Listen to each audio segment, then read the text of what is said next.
विमल विहार Sikandra Bodla road स्थित feeling mind संस्था के कार्यालय में प्रिल्यूड पब्लिक स्कूल द्वारा कार्यशाला का आयोजन किया गया। 2 सत्रों में हुई कार्यशाला में आगरा पब्लिक स्कूल एसोसिएशन यानी अप्सा के 38 स्कूलों के शिक्षक शिक्षिकाओं ने प्रतिभाग किया। कार्यशाला के प्रथम सत्र का शुभारंभ मुख्य अतिथि अप्सा के अध्यक्ष डॉक्टर सुशील गुप्ता विभव ने और द्वितीय सत्र का शेखर भरत सिंह ने दीप प्रज्वलन के साथ किया। डॉक्टर सुशील गुप्ता विभव ने कहा कि कार्यशाला का उद्देश्य बच्चों में बढ़ते मानसिक तनाव, व्यवहारिक असंतुलन और मनोविकारों के प्रति समाज को जागरूक बनाना है। बच्चों के शारीरिक विकास की तरह मानसिक स्वास्थ्य को भी बराबर महत्व देना आज की आवश्यकता है। आधुनिक जीवन शैली और प्रतिस्पर्धा ने बच्चों को मानसिक दबाव में ला खड़ा किया है, जिसने समझना और समय पर निदान करना बेहद जरूरी है। एल्बर्ट एलिट्स इंस्टीट्यूट न्यूयॉर्क द्वारा प्रशिक्षण एवं देश की जानी मानी बाल मनोवैज्ञानिक और फीलिंग माइंड संस्था के संस्थापक डॉक्टर चिनू अग्रवाल ने कार्यशाला को संबोधित करते हुए कहा कि बच्चे अक्सर अपनी तकलीफ को शब्दों में नहीं कह पाते, लेकिन उनका व्यवहार उनकी स्थिति का आईना होता है।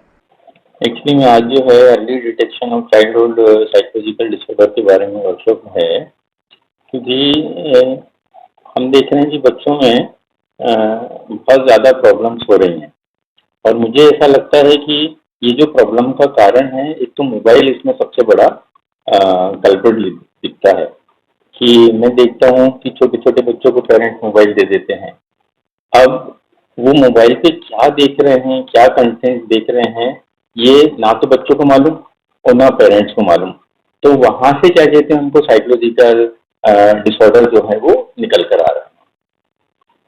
तो इसका कारण क्या, मतलब मेन कारण क्या हो गया है जिससे आज की घटना बच्चों के साथ हो रही है? मेन कारण क्या हो गया? देखिए, मेन कारण क्या है कि कोई भी चीज अकॉर्डिंग टू एज अगर उसको दी जाए, जैसे सपोज करिए कि 5 साल के बच्चे को हमने गाड़ी दे दी तो एक्सीडेंट हो नहीं होना। हम उसको 18 साल के बाद अगर गाड़ी देंगे तो उसको चलाना भी आएगा, वो भी आएगा। तो हम क्या कर रहे हैं, हम छोटी सी उम्र में ही बच्चे को ये मोबाइल दे रहे हैं। अब उसको समझ में बिल्कुल नहीं आ रहा है, क्योंकि उसका जो ब्रेन का डेवलपमेंट है उसके तो अकॉर्डिंग हुआ नहीं है। कहीं ना कहीं इसके लिए माता पिता भी डेफिनेटली। क्यों? क्योंकि उनको ये समझ में नहीं आ रहा कि क्या कंटेंट जो है वो बच्चे जो है देख रहे हैं। इस पर किस तरीके के बच्चों के अंदर साइड इफेक्ट देखने को मिल रहा है? किस तरीके से? मतलब मोबाइल ज़्यादा चला रहे हैं तो किस तरीके के बच्चों में साइड इफेक्ट? हाँ, उनसे ये जो बच्चे मोबाइल देख रहे हैं, एक तो लर्निंग डिसऑर्डर हो रहा है, ऑटिज्म की शिकायत हो रही, बहुत सारी चीजें जो हैं वो डिसऑर्डर क्या कहते हैं उनमें पैदा हो रहा है। डेफिनेटली जो कंसंट्रेशन है, जो फोकस है, वो उनका क्या कहते हैं बिगड़ रहा है। इसकी रोकथाम के लिए फिर क्या करना चाहिए? भाई, रोकथाम के लिए उनको कम से कम जो है वो मोबाइल है, टीवी है, इनसे दूर रखने की क्या कहते हैं कोशिश की जाए। उनको कोई क्या कहते हैं आउटडोर गेम जो है वो खिलाया जाए, इंडोर गेम जो है वो खिलाया जाए। पेरेंट्स का क्या कहते हैं इन्वॉल्व होना बहुत इम्पोर्टेंट है। वो आज का जो वर्कशॉप है उसका टाइटल है early detection of psychological disorders in children. हम लोग देख रहे हैं खासकर कोविड के बाद स्कूली बच्चों में कई तरह के मानसिक और मनोवैज्ञानिक विकार सामने दिखाई दे रहे हैं, जैसे कि बच्चों का ध्यान नहीं दे पाना, डिस्ट्रैक्टेड रहना, बच्चों का बहुत सारे कंडक्ट डिसऑर्डर्स, बिहेवियर्स, गुस्सा करना, सोशल मीडिया से एडिक्टेड हो जाना, गैजेट से एडिक्टेड हो जाना, पेरेंट्स के साथ उनकी नहीं बन पाना, उनको कोई भी फिजिकल एक्टिविटी में इंटरेस्ट नहीं होना।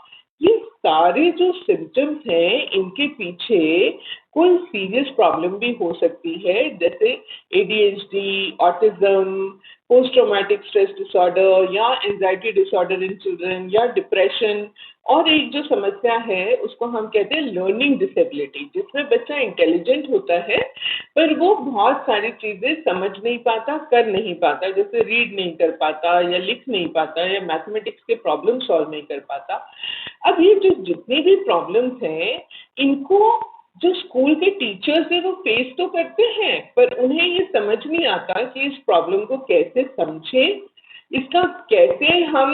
इसको कैसे अपने क्लासरूम में डील करें। इसलिए हमने ये प्रोग्राम रखा। इसमें बढ़ चढ़कर आगरा के स्कूल के टीचर्स ने पार्टिसिपेट किया। यहाँ तक कि हमें इतने रजिस्ट्रेशन मिले कि हमें इसे 2 भाग में करना पड़ा। पहले हम केवल इसको इवनिंग में कर रहे थे, अब हमें मॉर्निंग और इवनिंग 2 बैचेस इसकी करनी पड़ी हैं, ये जो प्रोग्राम है ये अप्सा के सहयोग से हो रहा है और प्रिल्यूड पब्लिक स्कूल ने इस प्रोग्राम को अपनी तरफ से बहुत सहयोग दिया है। ऐसे में ये जो प्रोग्राम है ये मुझे लगता है कि इस वक्त की, इस समय की बहुत ज्यादा जरूरत है। टीचर्स और पेरेंट्स दोनों की मेंटल हेल्थ में एजुकेशन और ट्रेनिंग होना लाजमी है।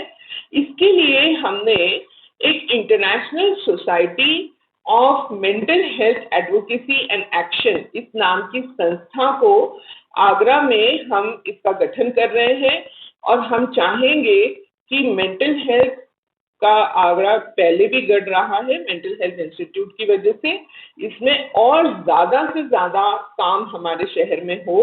लोगों को, न केवल आगरा के लोगों को, आसपास के गांव के, कस्बों के लोगों को जो इन समस्याओं से जूझ रहे हैं। जून जो है वो men's mental health awareness month भी है और हम देख रहे हैं एनसीआरबी का डेटा हमें कह रहा है 74% जो डेथ हो रही है सुसाइड से, वो हमारे देश में मेन की हो रही है, पुरुषों की हो रही है।